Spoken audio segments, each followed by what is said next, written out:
6 bulan setelah undang-undang tentang IKN disahkan, pembangunan IKN terus berjalan dan bahkan berjalan dengan sangat cepat. Sejumlah infrastruktur terus dibangun dari mulai jembatan sampai jalan. Tak hanya di kawasan inti IKN, kawasan penunjang IKN juga terus dilakukan pembenahan. Sejumlah infrastruktur juga terus dibenahi. Bagaimana kemudian IKN ini berdampak kepada masyarakat sekitar dan bagaimana juga progres pembangunan di IKN selanjutnya? Saksikan terus liputan Situs Tribun Kaltim Series kali ini.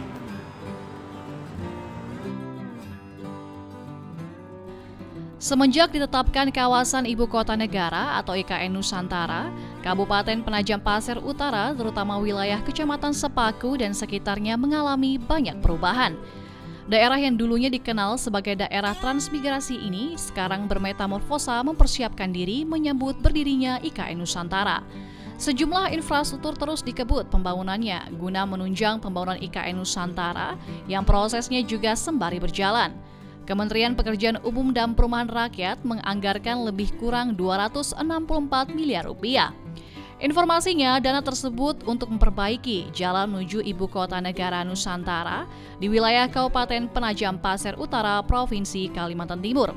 Proyek penanganan jalan Kementerian PUPR tersebut yakni Jalan Simpang Ici menuju Simpang 3 Riko segmen 1 sekitar 85,3 miliar rupiah. Dan Jalan Simpang Ici menuju Simpang 3 Riko segmen 2 berkisar 87,9 miliar rupiah. Kemudian penanganan Jalan Simpang 3 Riko menuju Bentang Pendek Jembatan Pulau Balang dengan anggaran lebih kurang 91 miliar rupiah. Diharapkan paling lambat akses jalan dari Kabupaten Penajam Pasir Utara menuju IKN tersebut rampung dan sudah bisa digunakan pada tahun 2023 mendatang. Seiring dengan penunjukan Kecamatan Sepaku di Kabupaten Penajam Pasir Utara, geliat ekonomi masyarakat di sekitarnya semakin meningkat. Hal itu, salah satu penyebabnya adalah banyaknya kunjungan masyarakat dari luar yang ingin melihat progres pembangunan IKN ke depannya. Selain itu, saat ini di Kecamatan Sepaku sudah banyak berdiri berbagai macam penginapan dan tempat makan yang dahulunya tidak ada. Kita lihat bagaimana proses pembangunan IKN ini berdampak ke depannya kepada kehidupan ekonomi masyarakat sekitar. Kita tunggu liputan. Tak hanya dari sisi infrastruktur, pembangunan IKN juga berdampak di wilayah-wilayah yang dekat dengan kawasan inti IKN. Geliat pembangunan IKN itu didorong dengan mulai dikerjakannya pembangunan IKN yang mendatangkan pekerja-pekerja dari luar daerah. Kini banyak penduduk di kawasan Sepaku yang menyulap rumah-rumah mereka menjadi tempat makan atau penginapan. Banyak tamu dari luar daerah berkunjung ke lokasi titik nol IKN. Hal ini membuat warga Sepaku mulai melirik usaha penginapan bagi para pengunjung dari luar daerah. Bisnis penginapan ternyata cukup menjanjikan karena tingkat okupansinya sangat tinggi. Tak hanya itu, sejumlah warung-warung makan baru tampak berdiri dekat pintu kawasan inti IKN. Kedatangan sejumlah tokoh baik nasional maupun internasional juga berdampak terhadap kehidupan ekonomi warga sekitar. Bagi masyarakat sekitar, apa dampak yang paling dirasakan? Tidak ada dampak, senang semua. Maksudnya dampak positifnya apa? Kemajuan ekonominya, kehidupan ekonominya seperti apa? Semuanya senang. Senang. Saya sebagai anggota DPR Kaltim turun ke lapangan, banyak masyarakat senang, berterima kasih dengan adanya IKN ini. Ya. Apa yang bisa dioptimalkan oleh masyarakat dengan adanya IKN ini, Pak? Banyak pertimbangan. Misalnya seperti apa, Pak? Seperti satu contoh, pusat pemerintahan kan nantinya kan di sini. Nah, pusat pemerintahan kan ini akhirnya kan berkembang nantinya. Nah, kalau kita ingat Jakarta pada tahun sebelum Jakarta waktu kan sama aja juga dengan ini kan daerah Jakarta enggak. Nah, kita lihat saja satu contoh Bekasi. Dulunya bagaimana? Dulu kan Bekasi juga hutan. Tapi setelah jadinya pemekaran ibu kota, istilahnya Jakarta mekar. Nah, begitu juga nanti kita di sini ya enggak. Ini contohnya sudah ada Jakarta. Nah, makanya memang bagus, strategi Pak Jokowi ini bagus. Ini kan sejarah nantinya untuk beliau nantinya. Makanya saya sebagai anggota DPR warga Kabupaten Penajam Pasir Utara mengucapkan terima kasih kepada Bapak Presiden ini enggak. Ya. Pak, berarti apa yang Bapak inginkan lagi dari pemerintah pusat terhadap pembangunan IKN ini? Misalnya ada pembangunan seperti apa lagi? Ya, itu nanti berkembang sendiri. Itu kita serahkan dengan pemerintah aja nantinya untuk ke depan. Ya. Bapak ada saran nggak untuk masyarakat sekitar, misalnya membuka lapangan, misalnya membuka usaha sendiri, apa untuk saran untuk masyarakat? Ya, saya itu minta kepada masyarakat, ya mari kita bangun IKN ini bersama pemerintah, kita bantulah mereka. Ya enggak, itu aja harapan saya sebagai perwakilan rakyat.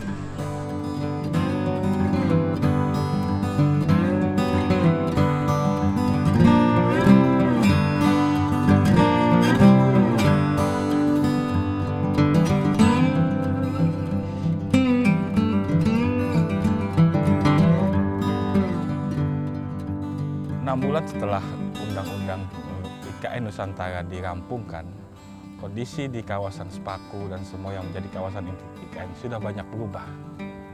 Kini kita akan berbincang langsung dengan PLT Camat Sepaku, Bapak Adi, yang akan menjelaskan bagaimana kondisi sebenarnya di kondisi Kabupaten Kecamatan Sepaku setelah adanya pembangunan IKN ini. Pak Adi, selamat siang. Baik, selamat siang. Mohon maaf mengganggu sebentar.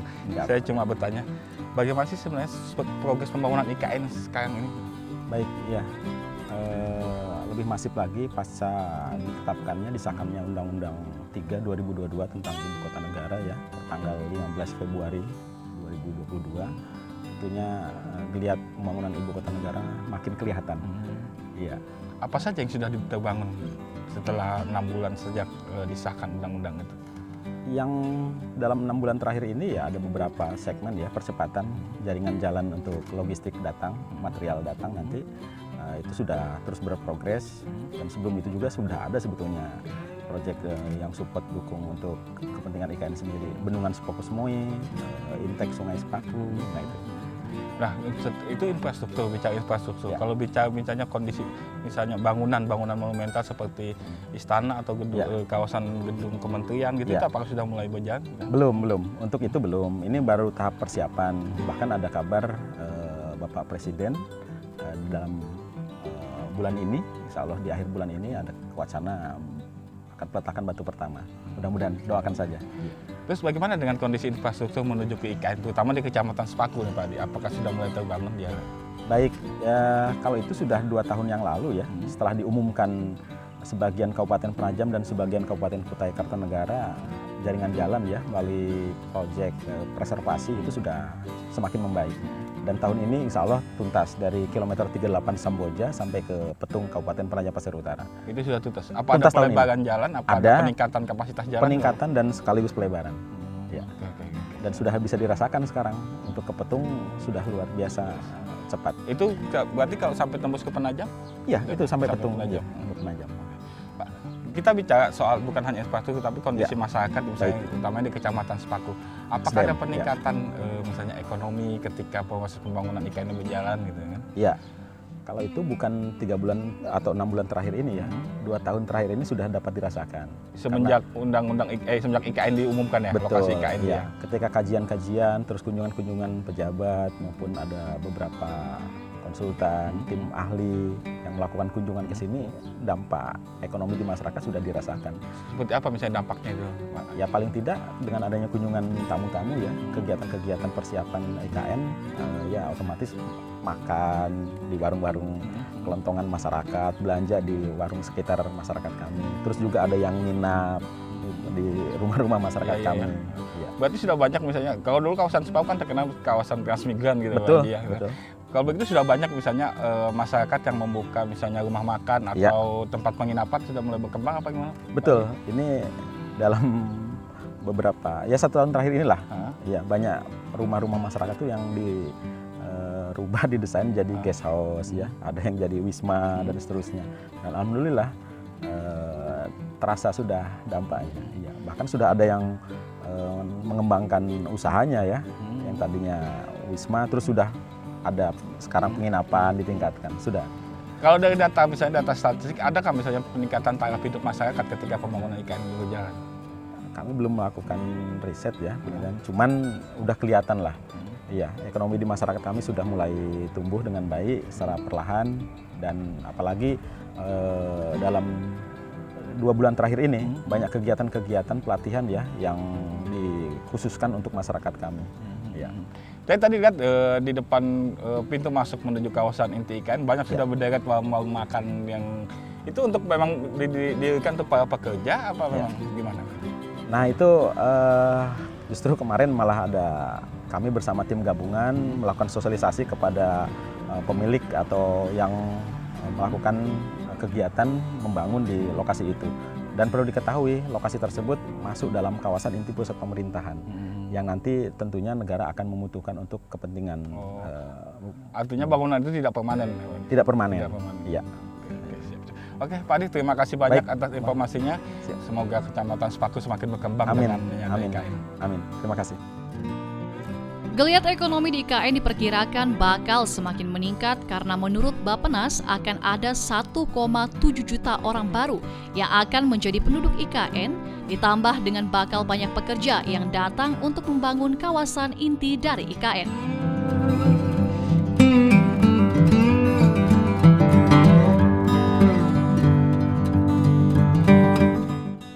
Setelah Undang-Undang Nomor 3 Tahun 2022 tentang Ibu Kota Negara disahkan, pembangunan di kawasan inti IKN semakin berjalan secara masif. Kawasan inti IKN yang dulunya didominasi oleh hutan tanaman industri kini mulai berubah. Pohon-pohon tampak ditebangi, sejumlah gunung dan bukit juga dipangkas untuk pembangunan infrastruktur di IKN.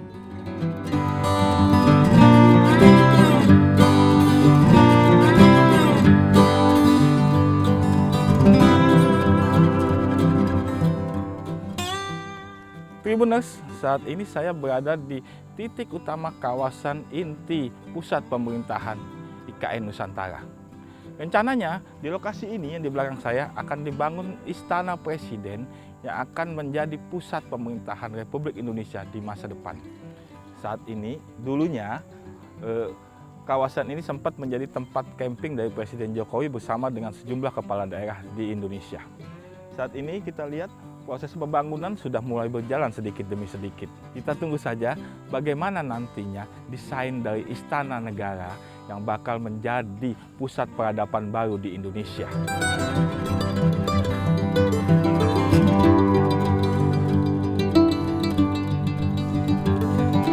Bangunan Istana Negara dikabarkan bakal menjadi bangunan permanen yang pertama kali dibangun di kawasan IKN Nusantara. Desain Istana Negara itu bahkan sudah final. Gambar desain Istana Negara tersebut sempat diunggah oleh sang arsitek yakni Inyoman Nuwarta di akun Instagramnya. Nampak desain Istana Kepresidenan berbentuk burung Garuda lengkap dengan lingkungan kawasan inti pusat pemerintahan. Desain tersebut telah disetujui oleh Presiden Joko Widodo dan ditargetkan siap digunakan sebagai lokasi perayaan peringatan Hari Kemerdekaan Indonesia pada 17 Agustus 2024. Selain Istana Negara, sejumlah infrastruktur lainnya di IKN juga sudah mulai berjalan. Misalnya saja jalan dan jembatan.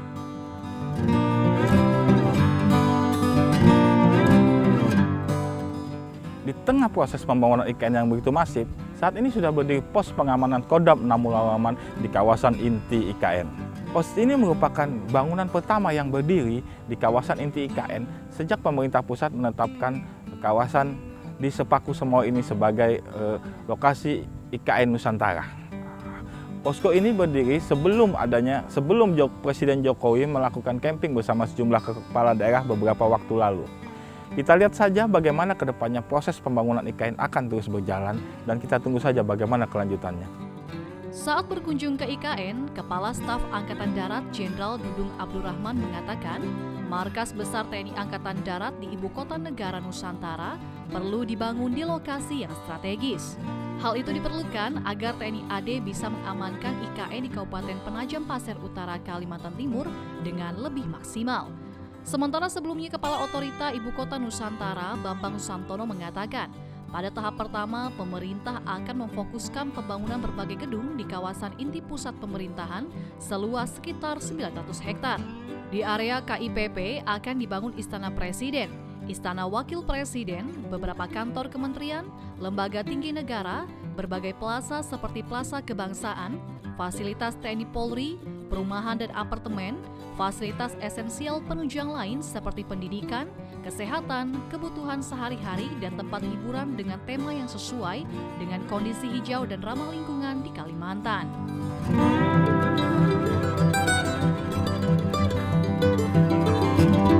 Di titik saya berdiri ini adalah lokasi yang nantinya akan dibangun jalan poros di kawasan IKN Nusantara. Terlihat beberapa infrastruktur sudah mulai dibangun dan sudah mulai dikerjakan semenjak Undang-Undang IKN ditetapkan. Dan di belakang saya adalah salah satu jembatan yang akan menghubungkan kawasan inti IKN dan sekitarnya. Kita lihat saja bagaimana nantinya ke depan proses pembangunan IKN ini akan berjalan. Yang apakah sesuai dengan target pemerintah bahwa mulai 2024 bakal ada sejumlah ASN yang sudah mulai berkantor di sini. Semakin masifnya pembangunan di IKN juga ditandai dengan rencana pemerintah yang bakal segera mengumumkan pemenang lelang. Bulan Agustus 2022 ini, Kementerian Pekerjaan Umum dan Perumahan Rakyat menargetkan lelang proyek pembangunan di kawasan inti IKN Nusantara, Kalimantan Timur. Saat ini menurut Menteri PUPR Basuki Hadimulyono, proyek infrastruktur yang sedang dilelang adalah proyek jalan dan jembatan. Sedangkan untuk lelang proyek infrastruktur seperti gedung, pemukiman, dan air saat ini dalam tahap persiapan. Percepatan ya, dilakukan percepatan khususnya dalam menyuplai kebutuhan konstruksi ya. Jadi sumber air kegiatan konstruksi disuplai dari intake Sungai Sepaku. Makanya tahun ini diharapkan bisa tuntas, bisa fungsional. Keadaan Sungai Sepaku seperti ini gimana Pak? Apakah sudah masih normal atau udah mengalami? Oh, tidak ada. Kalau Sungai Sepaku memang sepanjang tahun ya, artinya kualitas airnya ya tidak pernah surut ya. Kalau kondisi Semoy Sepaku bendungan berapa persen tidak Pak? Apanya? Bendungan Sepaku Semoy. Nah, yang saya ketahui sudah 65% itu fisiknya, iya. Penyelesaian ganti kerugian gitu? Bendung. Iya. Ini tahap akhir penyelesaian ganti kerugiannya, segera dibayarkan. Iya. Dan ada informasi sedang dilakukan kajian untuk dilakukan penambahan luasan. Kan kalau kemarin 378 hektar. Nah, ini informasinya sampai 450 hektaran. Iya, penambahan. Pak, mengenai jalan transportasi di IKN sudah ada informasi apa-apa saja gitu transportasi yang dipakai di IKN? Nah, belum. Baru mendengar di media saja, melihat di media Tadi saja. kan katanya ada tol laut, terowongan bawah laut, terus ada kereta gantung. Sudah ada misalnya survei lokasi-lokasinya Pak dari Kementerian Perhubungan. Iya, dari Saya kira sudah mungkin ya, sudah lakukan kajian itu. Iya. sudah ada yang misalnya melapor di mana misalnya titik-titik Oh, belum. mana Belum. terowongan bawah lautnya. Belum ada kalau itu. Iya, untuk Mas Arfa, apa ke depannya ada rencana relokasi? Sejauh ini belum sampai ke sana. Iya, masih fokus di kawasan inti pusat pemerintahan. Karena kan itu kan pasar itu kan jadi akses jalan kan. Oh, kalau yang pasar yang ada atau pasar Rabu Desa Sukaraja itu ada pengalihan jalan ya atau shortcut. Nah, ini sudah lelang, yang saya ketahui sudah tahap pengumuman ya, yang segera akan dialihkan. Iya, jalan itu. Jadi berarti yang kan ya lewat sini. Ya, kalau untuk akses yang ke titik IKN bisa langsung nanti, justru malah akan memangkas memotong jalan. Iya, selisih sekitar 2 kiloan. Iya. Sementara Direktur Jenderal Cipta Karya Diana Kusumastuti mengungkapkan pemerintah juga segera melakukan lelang tender proyek pembangunan Istana Wakil Presiden di Ibu Kota Nusantara. Lelang proyek dilakukan setelah penyusunan desain dasar selesai. Penyusunan desain dasar diperkirakan akan dilakukan sekitar 1 bulan hingga 2 bulan. Setelah penyusunan desain dasar, akan dilakukan perhitungan alokasi anggaran yang dibutuhkan untuk pembangunan gedung di IKN. Setelah itu, lelang proyek yang akan diprioritaskan adalah lelang proyek pembangunan Istana Wakil Presiden dan Kompleks Peribadatan.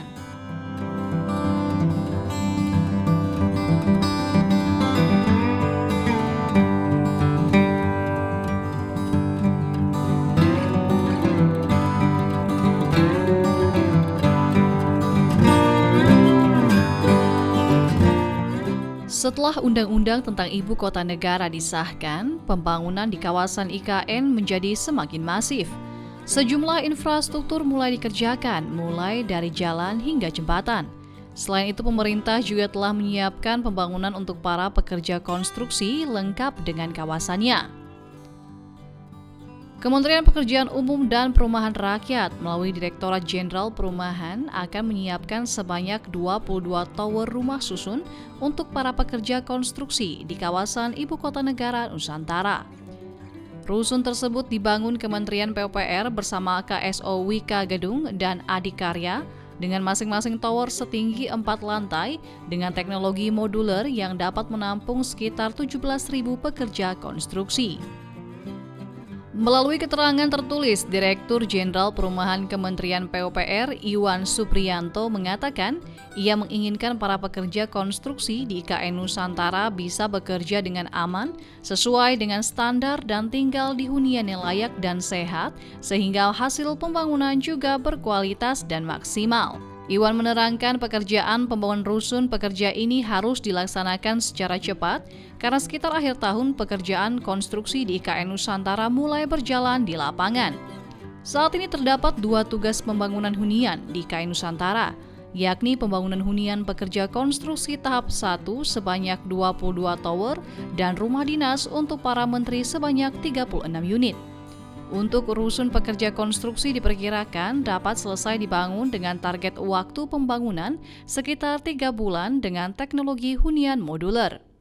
Direktur Rumah Susun Direktorat Jenderal Perumahan Kementerian PUPR Aswin Gradiarto Sukahar menambahkan, rusun untuk para pekerja tersebut akan dibangun di atas lahan seluas 19,88 hektar, yang nantinya akan diperuntukkan bagi para pekerja tenaga ahli dan tenaga terampil.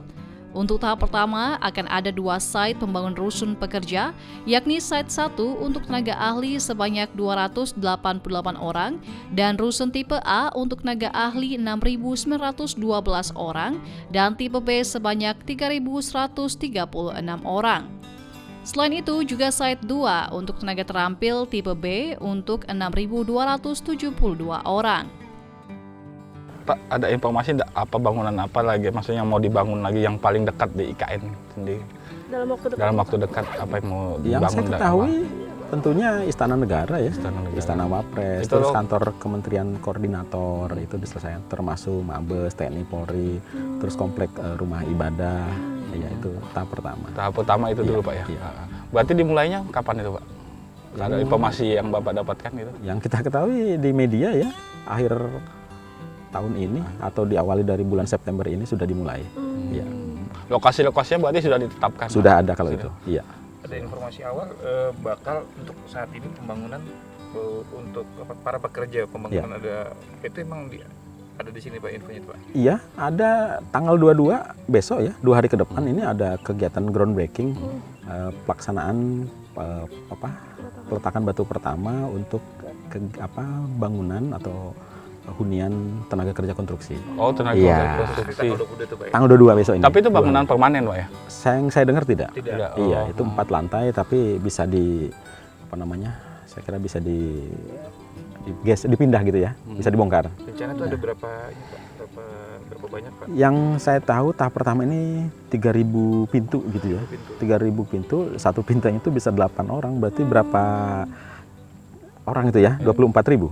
24.000. Nah, menarik Pak. Apakah sudah ada informasi bahwasanya penduduk sekitar jadikan tenaga kerja lokal gitu Pak untuk di sini Pak? Nah, itu yang kita harapkan. Tentunya dengan dimulainya kegiatan konstruksi IKN, masyarakat kami ya diharapkan bisa berpartisipasi lah bagian dari proses pembangunan IKN sendiri. Iya, karena masyarakat kami sampai hari ini kan jumlah jiwanya saja baru 38.200 jiwa. Sementara yang mau datang jumlahnya lebih banyak daripada masyarakat asli kami, Sepaku. Kan jadi warga-warga sini kemarin dapat pelatihan-pelatihan Ya. Pak, dari Badan Otorita kan. Nah, Ya. Untuk pelatihan-pelatihan tersebut apakah kedepannya bakal dilanjutkan di sini atau gimana Pak? Nah, jadi kami dalam 3 bulan terakhir ini memang fokus di bidang sosial dan pemberdayaan masyarakat atas prakarsa Otorita Ibu Kota Negara dan Kementerian Tenaga Kerja Republik Indonesia melalui balai tenaga kerja atau balai pelatihan, termasuk kami pemerintah di tingkat kecamatan bekerja sama ya melaksanakan kegiatan-kegiatan pelatihan. Jadi sudah ratusan masyarakat Kecamatan Sepaku yang sudah dilatih berbagai jenis kegiatan pelatihan. Termasuk kita juga mengirimkan beberapa perwakilan atau masyarakat kami ke luar daerah atau sistem boarding diasramakan. Kemarin juga kami mengirim ada 9 masyarakat Sepaku dikirim ke Lembang, Bandung. Terus sebelumnya juga kita kirim ke Medan, ke Semarang, ke Bekasi, beberapa kegiatan pelatihan. Iya. Pelatihan keahliannya untuk apa saja, Pak? Banyak sekali. Ada 28 jenis pelatihan ya yang sudah dilaksanakan, baik yang sudah selesai maupun sedang dan akan dilaksanakan. Kita ngirim contohnya ke Balai Pelatihan Vokasi Produktivitas Samarinda, kemarin operator ekskavator 16 orang.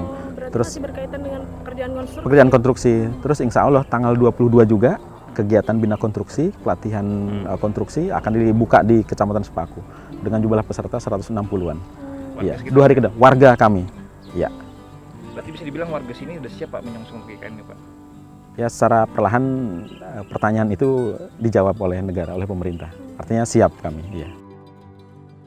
Pemindahan ibu kota negara dari Jakarta, Kalimantan Timur turut diiringi dengan pindahnya para pegawai negeri sipil. Keputusan tersebut diambil salah satunya karena pertimbangan kesiapan lahan dan proses pemindahan ibu kota tahap pertama. Selain itu, Kementerian PUPR membuka peluang kepada pihak swasta untuk membangun perumahan rakyat. Sebagaimana ditegaskan Presiden Jokowi bahwa pemerintah hanya memberikan maksimal 20% kontribusi APBN untuk membangun perumahan. Selain itu, pemerintah juga hanya akan membangun infrastruktur dasar seperti jalan, jembatan, bendungan, sumber daya air, hingga gedung-gedung pemerintahan.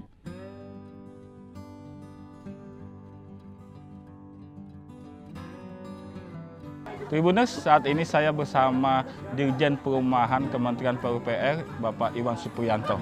Beliau akan menjelaskan langsung bagaimana progres pembangunan di IKN setelah Undang-Undang IKN diresmikan pada bulan Februari kemarin. Pak Iwan, selamat sore. Selamat sore. Pak, mungkin saya pertanyaan pertama saya dulu, hunian untuk siapa gitu yang pertama kali dibangun di IKN ini?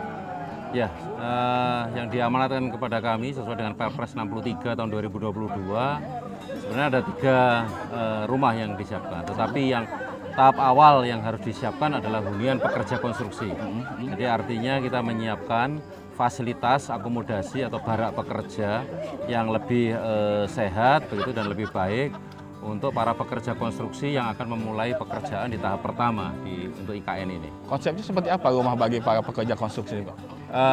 Konsep yang digunakan adalah sebenarnya tipe barak, tetapi konstruksi pembangunannya menggunakan teknologi yang cepat bangun, ya. Jadi menggunakan teknologi knockdown begitu. Artinya semi permanen, Pak ya?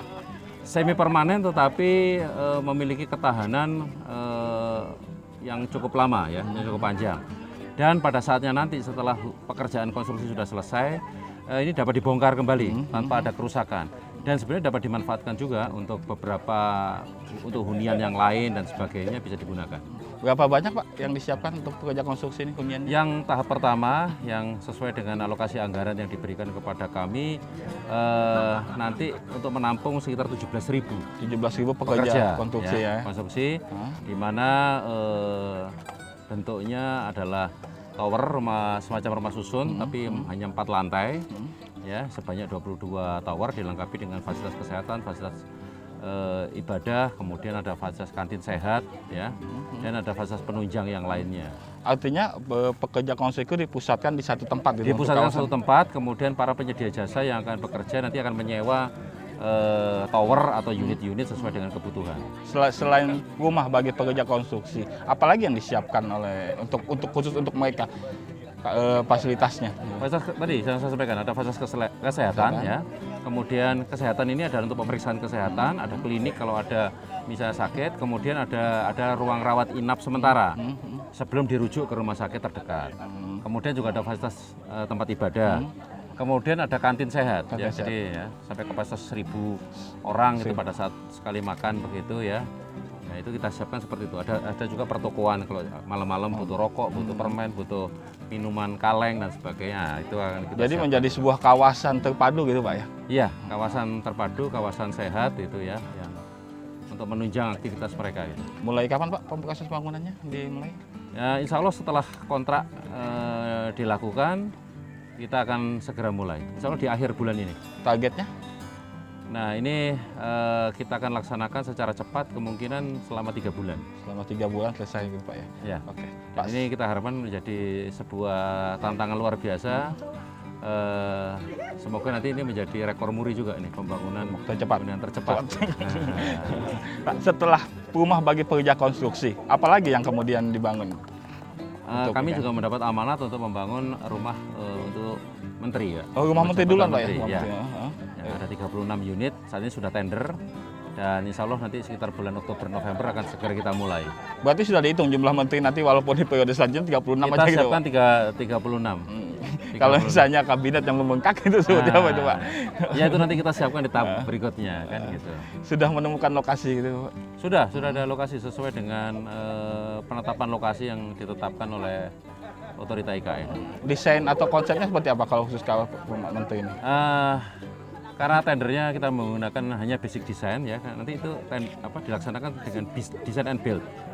Jadi nanti setelah kontrak baru kita lihat desainnya. Dan desainnya nanti akan kita konsultasikan juga kepada Bapak Presiden ya untuk mendapat masukan. Kalau yang Tapi secara garis besar konsepnya bahwa rumah untuk menteri ini selain untuk rumah kediaman juga ada ruang untuk fasilitas kedinasan. Jadi memungkinkan ada rapat, ada ruang kerja juga untuk menteri-menteri tersebut. Jadi ketika fasilitas perkantoran belum dirasa cukup siap untuk bisa mengakomodir aktivitas beliau-beliau nanti. artinya itu menjadi tempat tinggal sekaligus tempat berkantor sementara gitu Pak ya? Ya, untuk berkantor. Kemudian rapat misalnya dengan jajaran eselon satunya dan sebagainya. Sebagai antisipasi apabila kesiapan perkantoran belum memadai. Oke. Nah, yang menjadi pertanyaan ini Pak, rumah ASN. Nah, seperti apa itu nantinya? Nah, begini.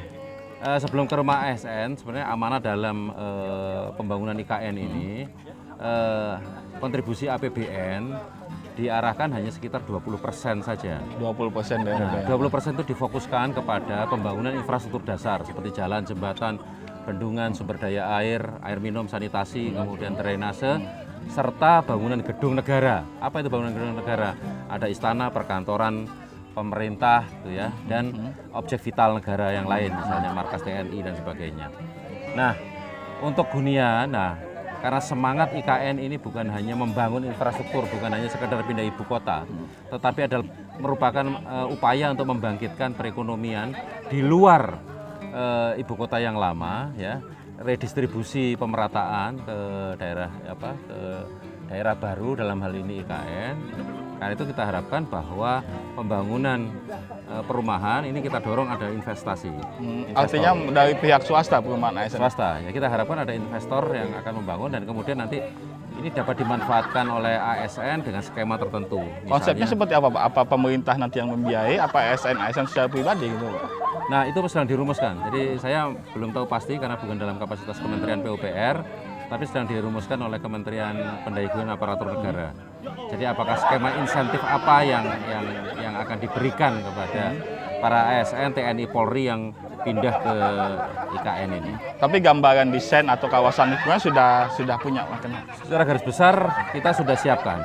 Jadi secara garis besar konsepnya didorong ke hunian vertikal. Jadi bentuknya rumah susun yang disiapkan. Oh iya. Nah ini kan mendorong ASN misalnya dari Jakarta pindah ke sini kan agak sulit Pak. Terutama kalau melihatnya huniannya belum jadi gitu Pak ya kan Pak. Iya. Nah itu seperti apa? Apa itu dipercepat apa gimana Pak?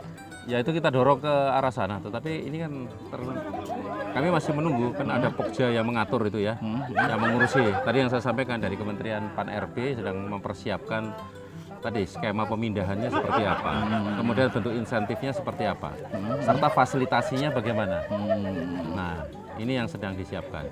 Dan kami nanti tinggal memfasilitasi saja, ataukah nanti otorita, karena otorita sudah terbentuk. Iya. Jadi kami sedang menunggu kebijakan dari otorita terkait dengan perumahan itu seperti apa.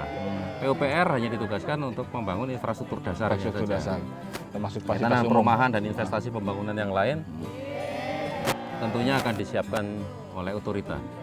Pak, mungkin itu ya. Satu yang menarik adalah soal Istana Presiden dan Wapres. Apakah memang konsepnya seperti desain yang beda selama ini gitu?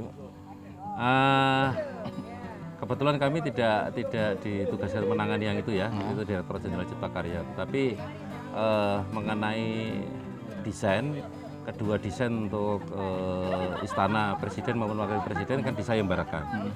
Dan hasil sayembara sudah ditentukan dan mendapat arahan dari Bapak Presiden. Jadi Nah ini kan sebenarnya soal desain adalah soal selera Iya. ya, soal selera. Banyak pro dan kontra yang berkembang Iya, gitu kan iya. Pak. Tetapi sebenarnya masukan dari berbagai pihak itu juga kita tampung. Jadi desain itu tidak semata-mata yang hasil sayembara itu saja, tapi konsepnya yang terbaik itu yang kita gunakan. Tetapi dalam proses pembangunan nanti akan ada penyesuaian sesuai dengan kebutuhan. Kan kita nggak tahu Iya. siapa presiden berikutnya, siapa wakil presiden berikutnya. Artinya tergantung selera presiden. Kita masih memberikan ruang ya kepada nantinya untuk yang akan menjabat nanti untuk bisa ada ruang untuk mengembangkan misalnya. Oke, siap kalau gitu. Terima kasih banyak Pak Iwan atas Makasih, informasinya. Semoga sukses pembangunannya di Sukses, IKN. mohon doa restunya Iya. seluruh rakyat Indonesia agar pembangunan IKN dapat berjalan secara lancar. Oke, Semata-mata untuk kesejahteraan rakyat Indonesia. Siap. Sejauh ini ada 3 tahapan perpindahan ibu kota dari Jakarta ke kawasan IKN Nusantara. Pertama adalah perpindahan Istana Presiden ke IKN Nusantara yang direncanakan berlangsung sebelum 16 Agustus 2024. Perpindahan istana tersebut merupakan bagian dari rencana induk tahap pertama perpindahan ibu kota negara yang berlangsung selama tahun 2020 hingga 2024. Selain Presiden, TNI dan Polri juga disebut akan pindah ke IKN Nusantara sebelum 16 Agustus 2024.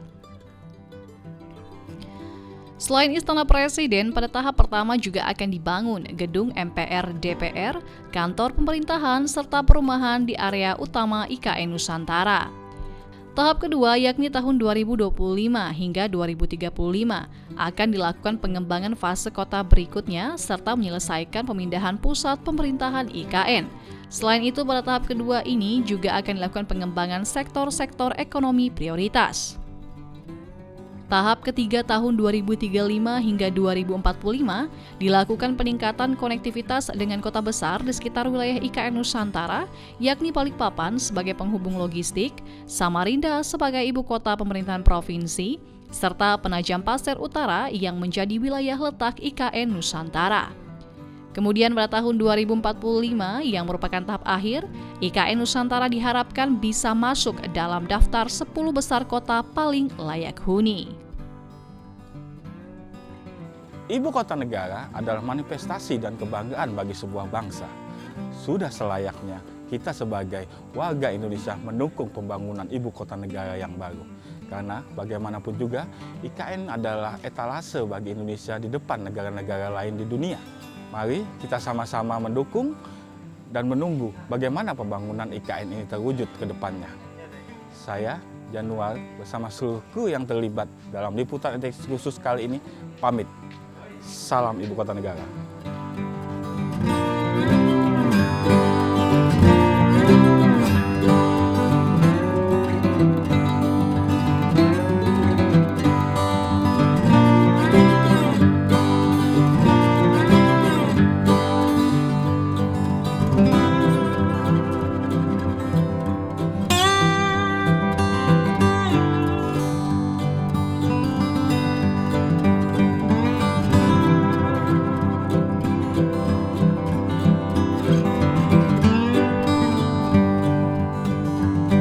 Terima kasih sudah nonton.